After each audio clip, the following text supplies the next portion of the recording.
Hi guys, this is Toya. I know it's been a while since I done an update. So I'm making one now.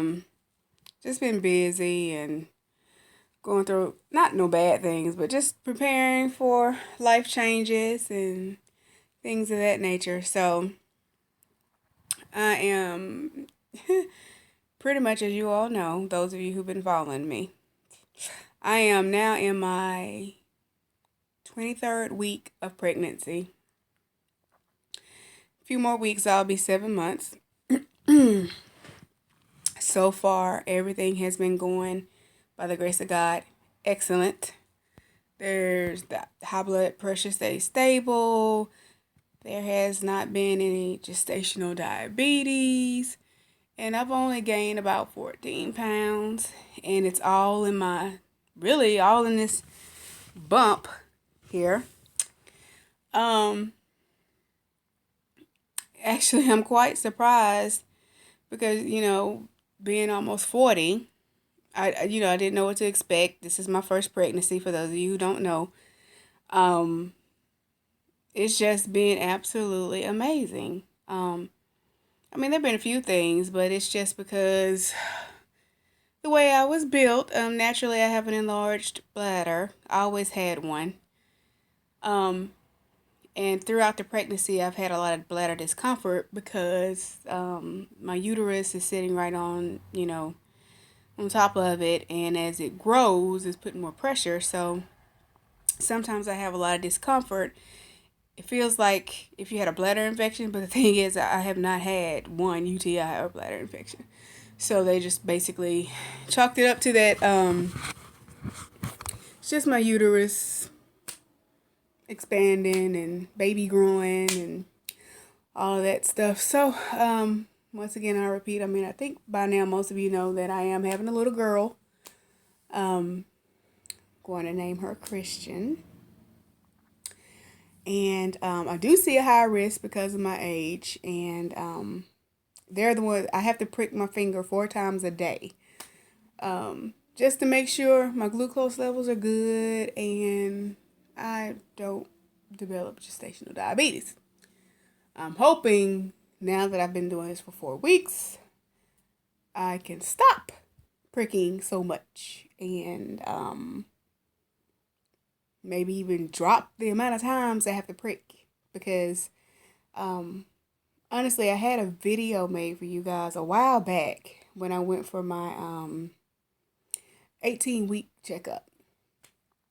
But and I had clips as I went through the progress in my office visit, but by the time I edited it and tried to put it together, I didn't have enough memory on my phone to upload it. So real quickly, I'll tell you, those of you who are trying to conceive as a past weight loss surgery patient, you can expect, like I said before, I think in another video, your vitamin levels, your blood levels, they're going to monitor that pretty closely. You may have to increase your B12. You may have to increase your vitamin D. There may be a lot of things that you'll have to increase. Additionally, a lot of surgeons preach the 3 meals a day, maybe 2 snacks. Some preach 3 meals a day, no snacking. My surgeon is an advocate for 3 meals a day, absolutely no snacking in between, and no white trash, meaning white bread, white rice, white potatoes, high fatty milks, and dairy products. He just is absolutely against that. So the thing that they have told me is that I have to disregard that and eat 6 mini meals a day. But they have allowed me to, instead of, I can incorporate like as a snack. They want you to eat 3 meals, but as a snack, you can have your normal stuff: sugar-free Jello, yogurt, protein shakes, any kind of healthy snack, cheese, whatever that's healthy. But they don't want you to, and you have to add your carbs, increase your carbs. That surprised me too. So you're eating more meals and you got to increase your carbs. I mean, they don't want you to have bad carbs, of course, but they want you to have good carbs, but you have to increase it. And they even tell you, not to panic if you can't get it all in. Um, so pretty much what I've been doing, eating what I want. But I'm still pretty much for the most part, and I'm going to say honestly, probably about 85 to 88%, I'm still sugar free. Um, you have to watch your caffeine intake, and I have done well limiting myself with caffeine. I may once a week get a decaffeinated coffee, or if I don't have access to a Sprite Zero, I'll try to find a caffeine free Diet Coke or something. But that has caffeine. I mean, well, if I can't find a caffeine free, I'll get a Diet Coke. But um, other than that, and yes, I know it's Halloween time, and I'm not even gonna lie. I had some candies, but I don't go crazy. You know what I mean? They got them in minis now, so if you want a little piece of chocolate or a peanut butter kiss or whatever, they're so small to where you can indulge. I don't overdo it.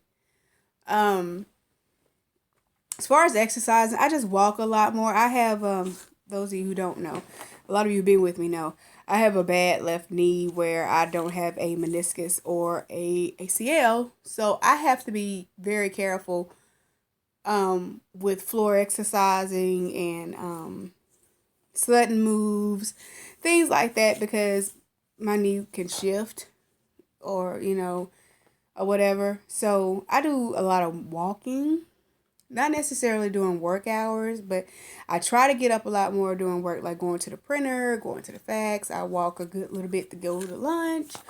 I have permission to take the shuttle cart at the job to take you through past all the buildings to the garage, but I have not yet used that because I feel like as long as I feel pretty good and I take my time, I'll save that for when I really, really, really need it, or those who need it continuously. I let them, use it. So because I want to get the movement, I want to get the exercising in. But I have a cousin just started at my job, and we had said that we were going to work out because she wants to have the weight loss surgery. She's a nice sized girl, and I figured, since she'll just be starting out, she'll go at a slow pace, and with me being pregnant, I don't need to overdo it either.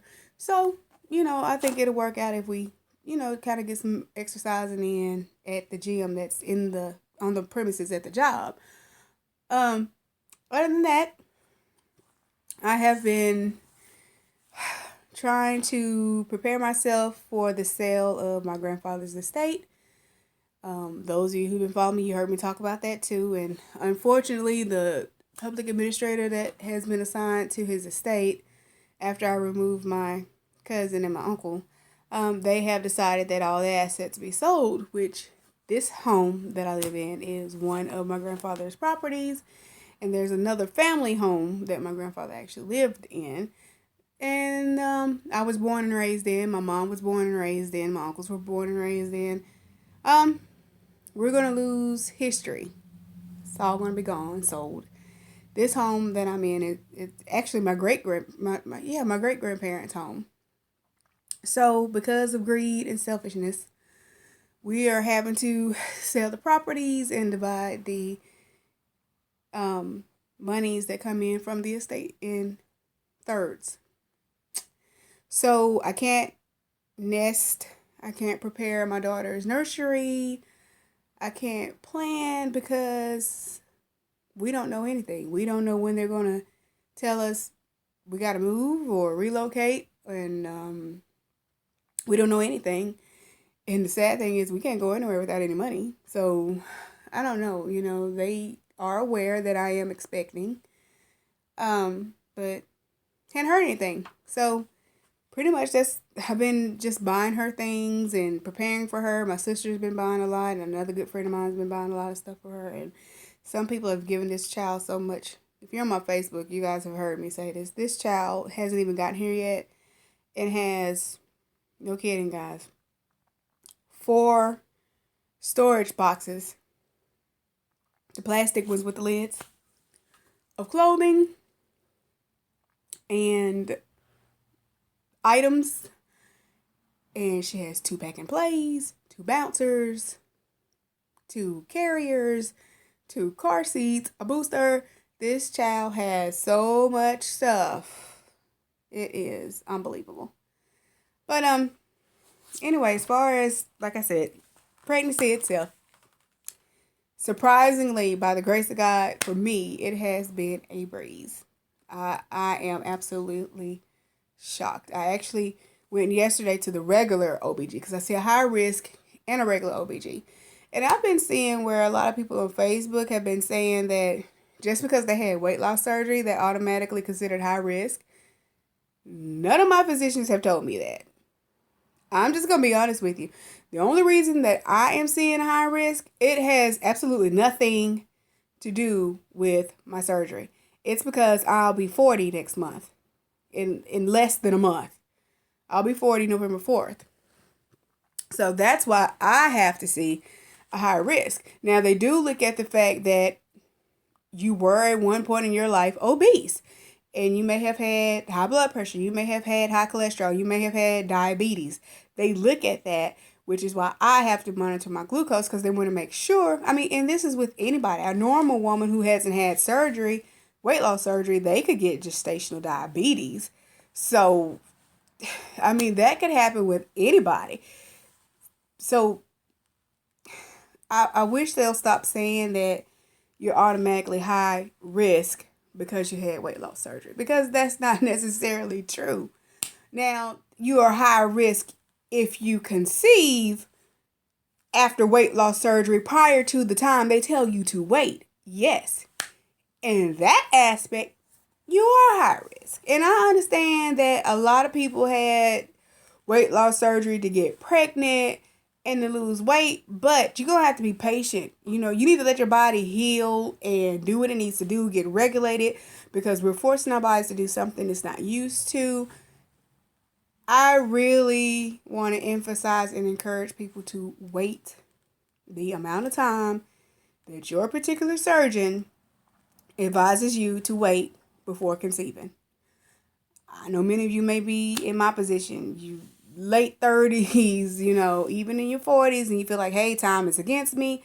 But I'm telling you, if you want a healthy pregnancy, a healthy baby, try your best to adhere to what your physicians tell you, because unfortunately, some things go wrong by not waiting. Some people look up and don't have any problems. Fortunately for me, I was 2 years post-op, and my pregnancy was not planned. So, I guess, like I said, if you don't wait that proper amount of time, yes, you could be considered high risk. But just because if you're like 18 months or a year or whatever, I don't know. Some people say their surgeons tell them to wait a year. Mine preaches 18 months to 2 years.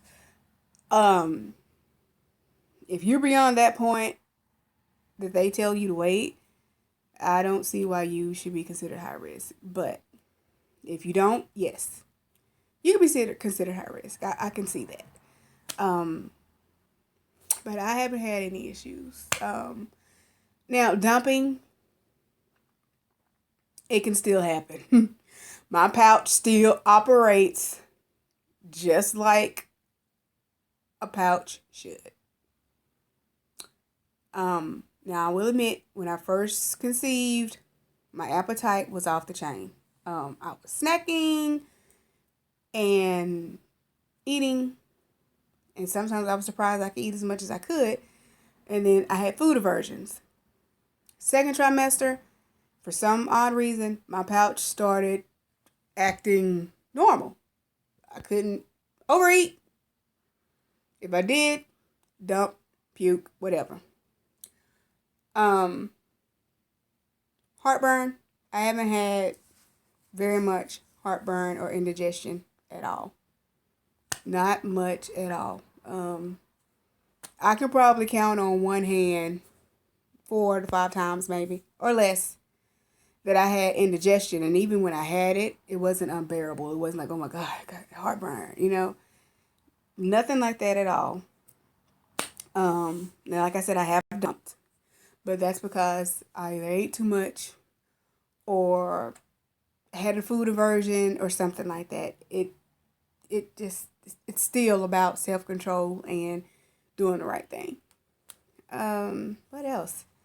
I mean, pretty much that's all that I can think of right now to tell you about as far as pregnancy after weight loss surgery. I mean, if you have any questions, feel free to email me or respond on here with your questions.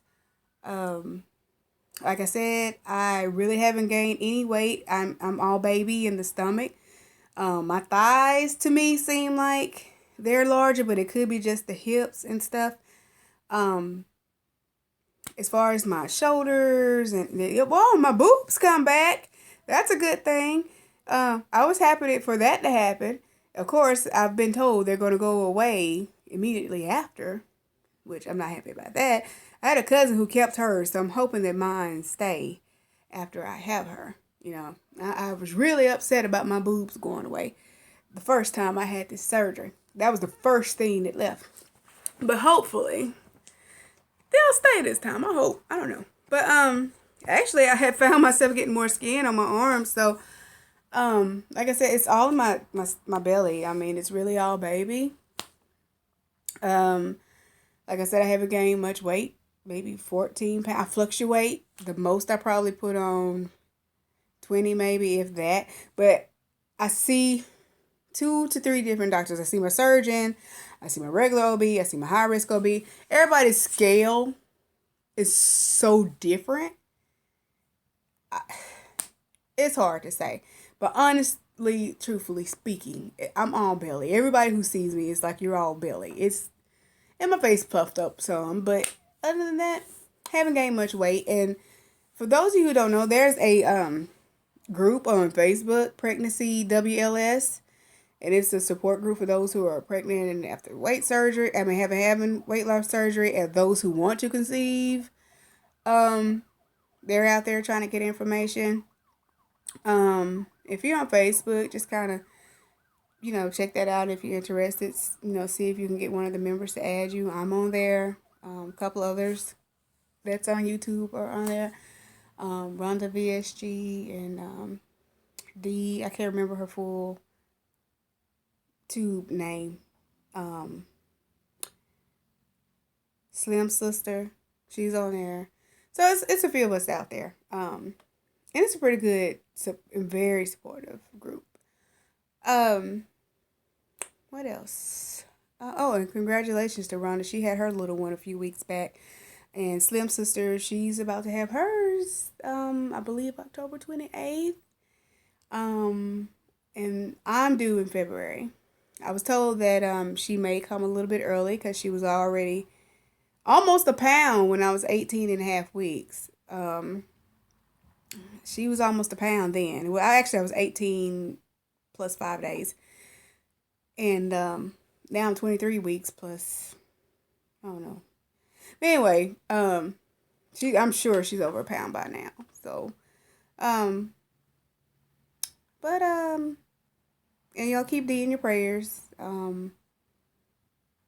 She was pregnant, and I haven't been able to keep up with the latest video. I'm going to check it out after I do this one.